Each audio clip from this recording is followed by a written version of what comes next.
Bonjour, bienvenue dans cette vidéo CNC Fab qui va expliquer comment souder un moteur, à rallonger les câbles d'un moteur. Donc ici on a ce moteur pas à pas avec ses 4 fils et dessus on va rallonger avec ces fils là, ces câbles gainés silicone. Alors le principe. Ici, on a les câbles qui sont déjà dénudés, mais ça, ça a pas mal souffert du transport, ça vient d'usine. Donc de toute façon, on va pas garder cette partie du câble. Il faudra au moins retailler la base. Donc ça, c'est la première chose à faire. On lisse les fils, on lisse les câbles conducteurs et on recoupe. Hop. Maintenant, le problème si on conserve les câbles à cette longueur-là, c'est que toutes les soudures vont se retrouver au même endroit et que si jamais on a un défaut d'isolation, on peut avoir court-circuit entre les soudures. Et en plus, la gaine thermorétractable, toutes les soudures font une surépaisseur avec la gaine isolante thermorétractable, donc on va avoir tout qui va se retrouver au même endroit. Ça, c'est pas très intéressant. Alors que quand on dispose, comme ici, de pas mal de longueur, on peut améliorer les choses. Comment on va faire? En fait, on va décaler les soudures les unes par rapport aux autres.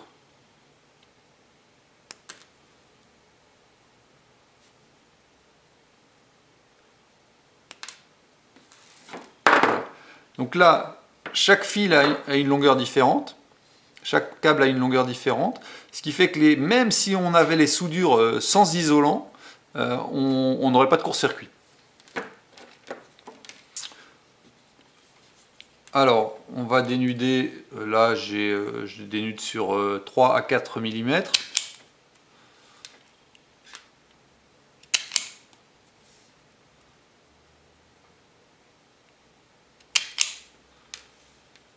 Donc ça c'est la pince à dénuder que j'ai présentée dans une autre vidéo sur l'outillage. Et ensuite, je dénude de la même façon, tant que j'y suis.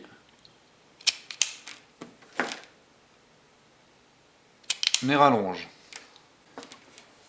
Alors, je prépare ma troisième main.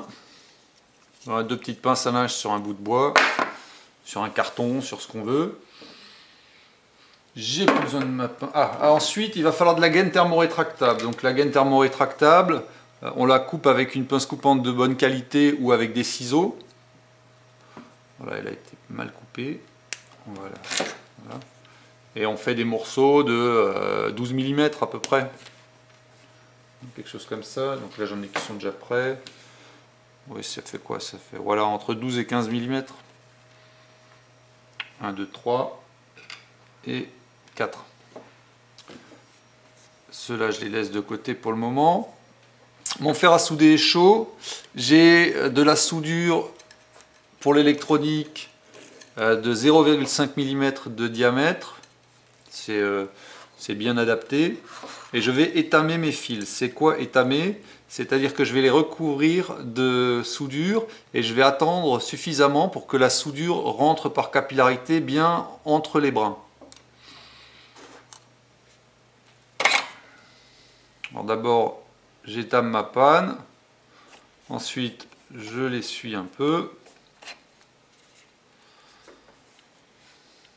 Et c'est parti.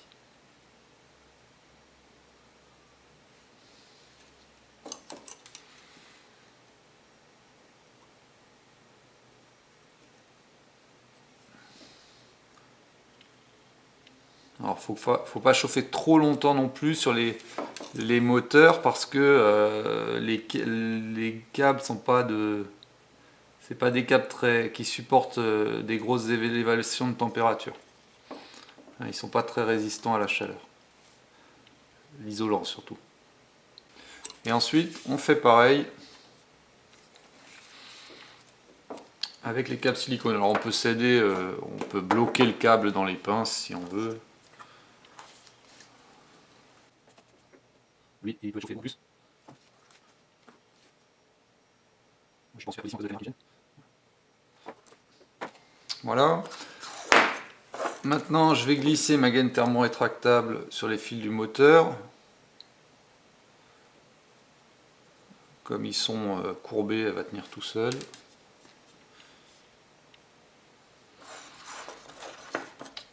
J'ai plus besoin de ma soudure. Tout simplement parce que, ou presque plus, on verra s'il faut en rajouter sur le fer à souder. Tout simplement parce que je vais utiliser la soudure que j'ai mise déjà sur les câbles. Donc on n'a pas besoin d'en rajouter. Sinon après on a des surépaisseurs qui servent à rien.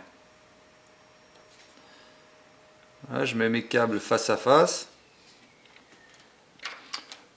Un petit tournevis pour éventuellement faire bouger les câbles et les mettre bien en face.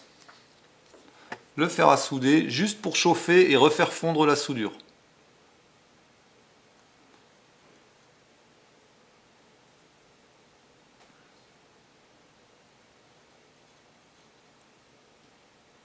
Voilà. Alors le fer à souder, en fait, il faut l'enlever faut pas l'enlever perpendiculairement, il faut l'enlever dans l'axe parce que sinon on risque de faire une goutte de soudure verticale. Donc on l'enlève en longeant le câble en fait. Il y a un petit coup de main à choper et après on contrôle la soudure tout autour. Alors le deuxième. Alors si on se rate, il ne faut pas hésiter à recommencer. À remettre un peu de soudure sur le fer, à nettoyer la panne. Alors comme ici on a une goutte de soudure qui dépasse un peu, donc soit on peut la lisser tout doucement parce que pour pas défaire la soudure principale, soit quand on a une bonne pince coupante très précise comme c'est le cas ici, on peut aussi juste couper le bord de la goutte de soudure. Voilà. Donc mes soudures sont faites. Je les ai contrôlées tout autour pour voir que la jonction mécanique était bien solide, était bien propre. Maintenant je vais les protéger. Je glisse ma gaine thermorétractable à peu près au milieu. C'est pour ça qu'elle doit être un petit peu plus large. Et avec un briquet, alors on peut le faire aussi au décapeur thermique, mais c'est moins précis. Avec un briquet, je vais passer la gaine thermo dans la flamme.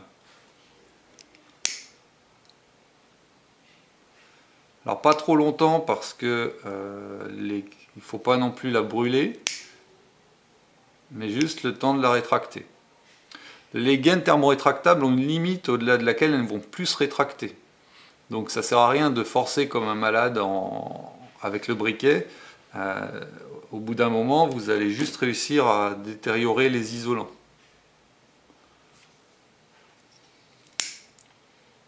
Si la gaine ne se rétracte pas assez, c'est qu'elle est trop grande. Ou alors que son coefficient de rétractation est insuffisant. Il y a des coefficients de rétractation qui vont de 2 à 4. Donc voilà. Donc là, si maintenant on tend les câbles, on voit bien que mes 4 soudures ne sont pas au même endroit. Et donc l'augmentation de diamètre reste contenue.